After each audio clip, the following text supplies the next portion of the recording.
Hello and welcome back to another episode of Red Factories. The fighting in Stalingrad continues. Sadly for me, there is not another gust, although I wouldn't really be affected too much, thankfully, or due in part, thankfully, to the low amount of smoke currently on the map.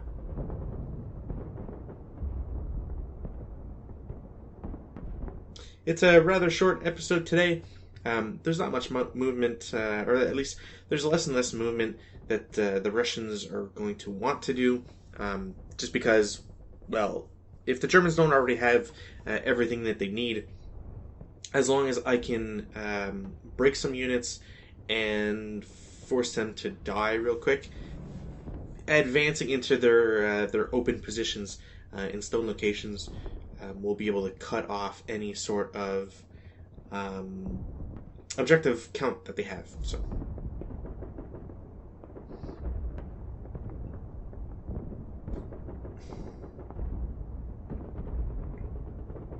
Oh, I forget when it occurred, but there's at least one more named leader on the board. So, again, for anybody who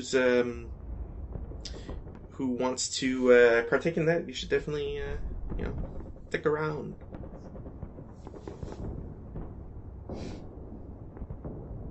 I'm looking at it right now, and I think I actually made a mistake.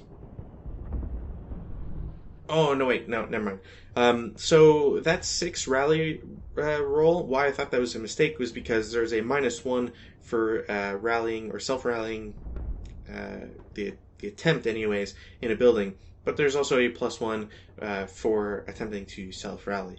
So it's just on the edge. Which really sucks because had that leader been able to rally, you can then attempt to rally the entire stack with them. It would have been really advantageous for those guys.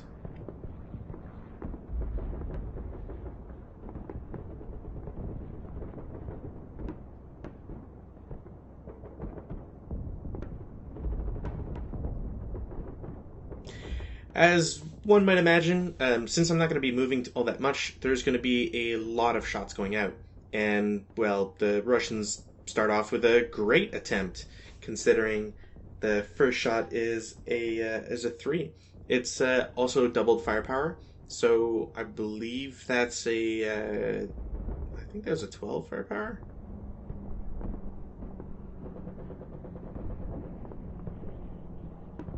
And of course, both squads immediately break, and that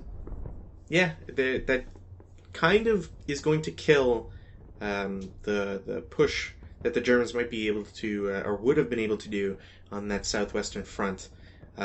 Losing that large stack before, and obviously getting a 2.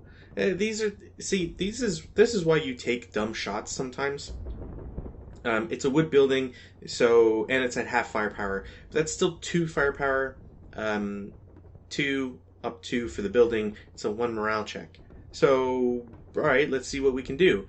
Casualty MC immediately on that awesome leader, which he fails, so he's immediately dead. So great. Let's try the squad. Oh, he also fails. Well, I guess that's a half squad now.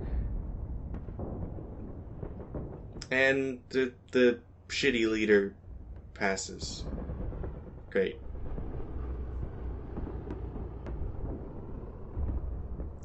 So yeah, that started really well for the Russians.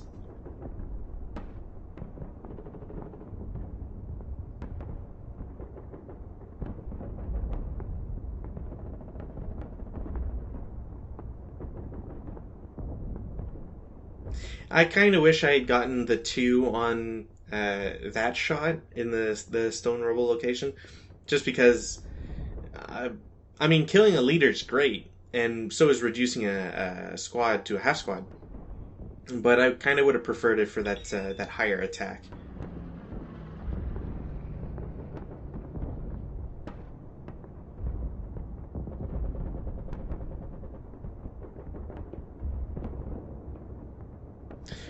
So there's a 16 firepower, down 1 for the leader, and then up 3 for the stone rubble. So it's just an up 2. So we're looking at 10 on 16, which I believe is a... Oh, it is a morale check.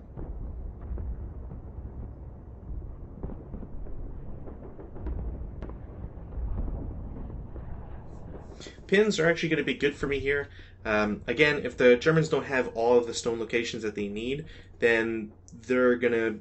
It's potentially the end of the scenario anyways, and if I can pin the German units, that just means their retaliation isn't going to be as strong.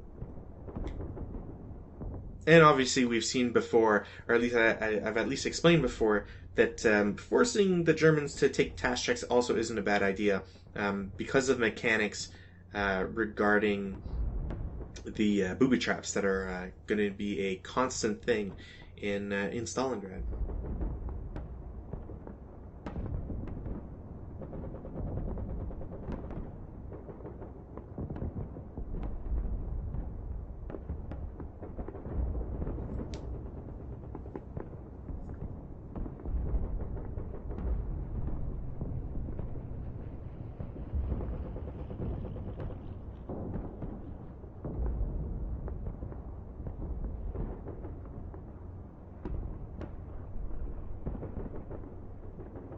Sadly, I don't get to keep my rate of fire with that unit,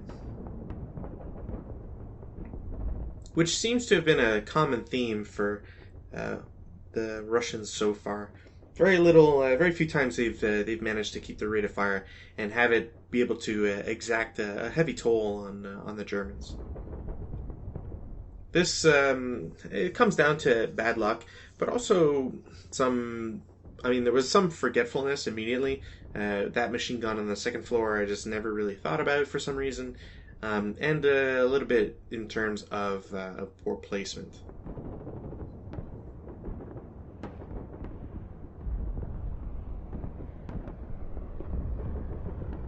Once again, another really good shot on the Russian side. That's we're looking at 6 firepower. It's down 2 for the leader, up 2 for the trench. So it's a 4 and 6, which happens to break another German squad.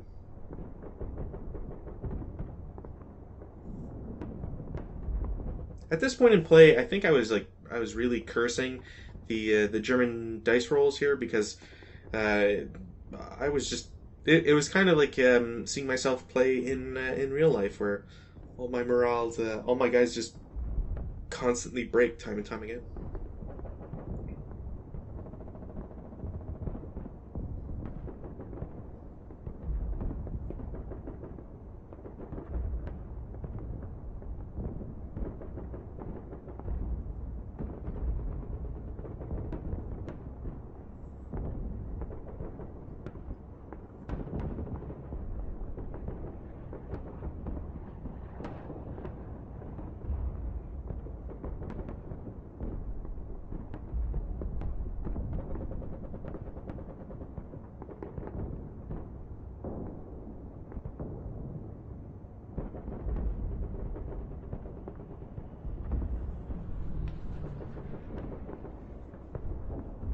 Now that just about everybody from the Russian side is prep fired, there's not much to really do in movement phase.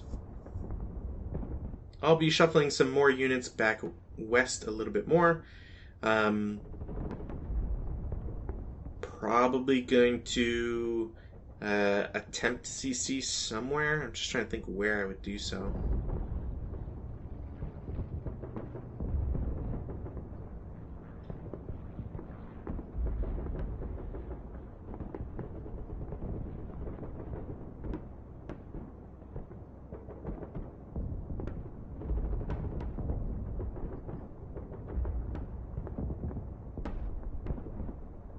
Technically, I could have probably CX that large stack with the 8-0 and move some guys a little bit further into different locations, but I don't know. I wasn't really feeling it.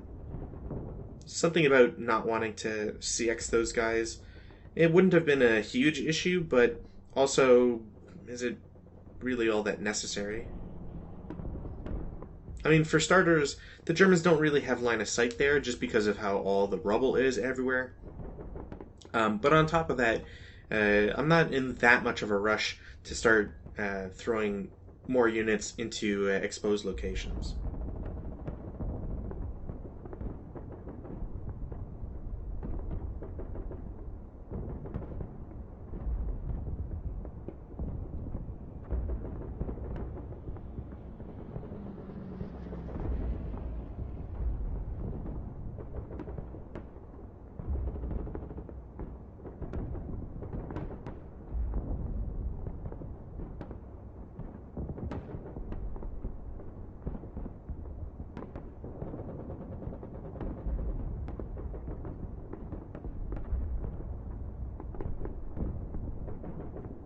It might seem strange to be doing this, but the main reason is because I am really hurting for machine guns to do something, or to do some like provide some strong force to be applied anywhere, and that -2 that that leader has is going to help be able to at least like make a pretty significant difference, especially once that the Germans advance some more, get into the not quite as strong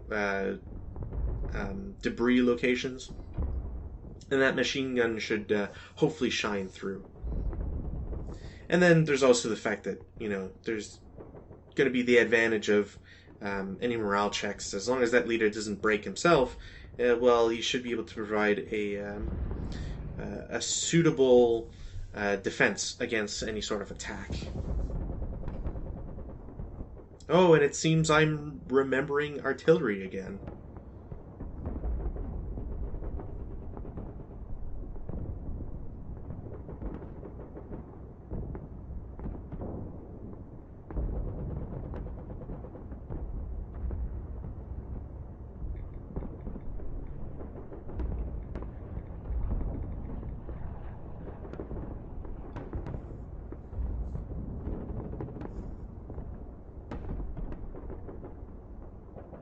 As always, I start with the 12 o'clock position, then 2, 4, 6, 8, and 10.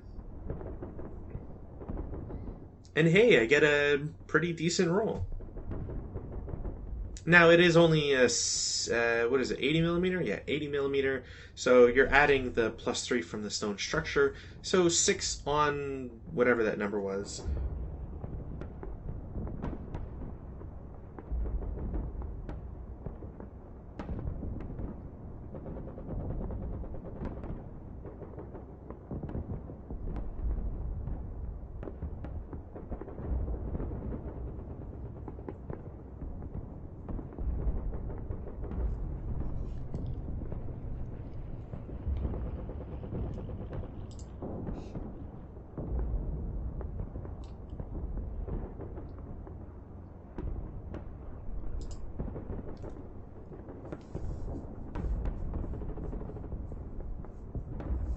So the reason why that hero turned out the way he is because with the rules of heroes, it states a hero is represented by a single man counter with a strength factor of 149. So inherently they have a strength factor of 1, which is actually really important. And I don't think I've been really using the most or making the most of that. It states that if it fails a morale check, which it was the case, the hero is considered wounded, and the counter flipped to the wounded side where it displays a strength factor of 138. So, and must undergo a wound severity dice roll. So that's why I rolled the single die afterwards, because you want to make sure that he doesn't just immediately die if he gets wounded.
I believe the 6 dice roll was just a misclick. I'm not sure why I rolled a 6 there.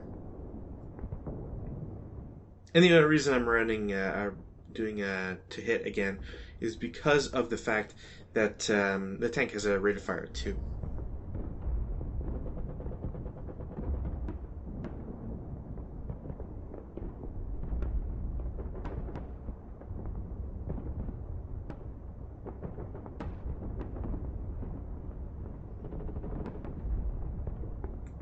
This is actually really annoying as the Russians because that leader in that building is really good. I would have actually really loved to have moved him out because, well, the Germans just are getting more and more firepower in this location, and it's becoming that much more dangerous to keep units like that leader around. If I was able to move him back a hex, one, I'm removing a lot of line of sight to him, and I'm forcing the Germans to have to come up, especially since it's a stone building location, making it a valuable objective, sure, but the fact that the Germans would have to run into it, or at least out into the open before advancing into it, makes it that much more dangerous for them to ever achieve. This is also kind of why I would have preferred to have the way back when the snake eyes on the roll for that one, because those the 10 firepower that those elite squads can bring when it comes to adjacent attacks, it's fairly strong, as we've seen.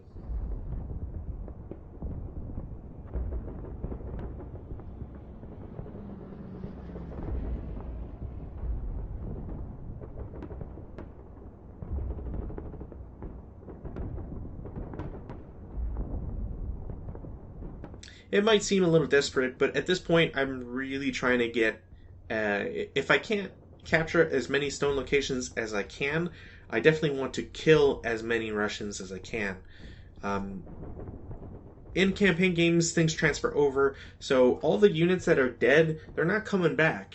I can buy more units to hopefully replace that lost stock, so to speak, and fill out the map some more. But everybody that dies is a permanent loss, and so losing that sort of manpower is more and more detrimental the further you go into the campaign. So even shots that I normally wouldn't really make for like a single scenario become that much more important in your decision making for future scenarios.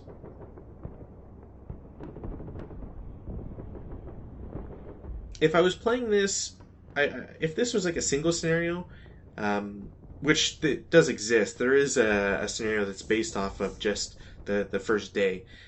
If I was playing just the scenario version of this, the single scenario, I would probably have taken a shot or two on the leaders and stacks in the building rather than the debris, because that's more of it's way closer to an immediate goal. Eliminating those leaders just has a faster cascading effect. Breaking and hopefully eliminating that squad in the debris field, however, means that squad won't show up forever for the next 40 days or however long I manage to torture myself with this campaign.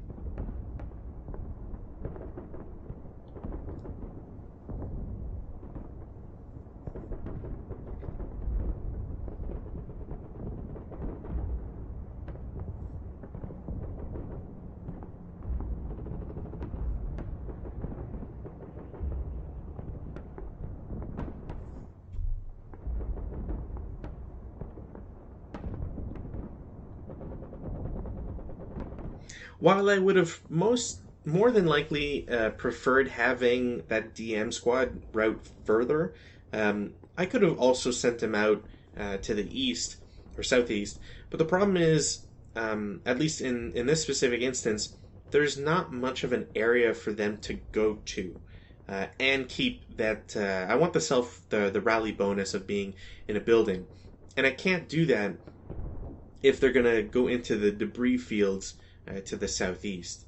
So, yes, they can still be threatened by barrage if the Germans decide to swap targets again. But it's kind of one of those risks you got to take.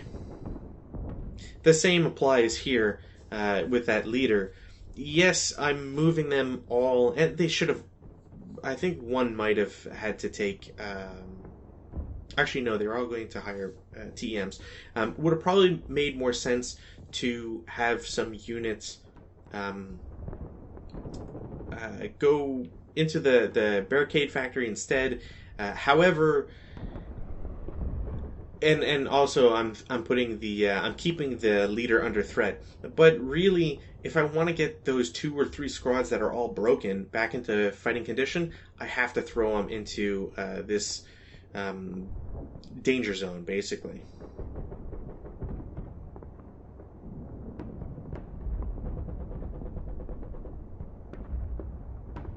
Another thing to keep in mind, and is important for these campaign games, is that because of the nature of the subsequent scenarios or subsequent days, you really want to take into account these final levels and how you're going to rearrange your units and how you're going to position them, basically. I don't have much time, but the short and sweet of it is that I've played some campaigns that had rules specifically on how far units could move between locations, and personally, I prefer that. The current vanilla version basically just has you transfer everything off board, mark your perimeters, of course, and then once you're all done and you go back to the setup, you set them up wherever you want. And personally, I find that's a very cheap way of getting around limitations or problems that a player has created for themselves in their own maneuvers and so on.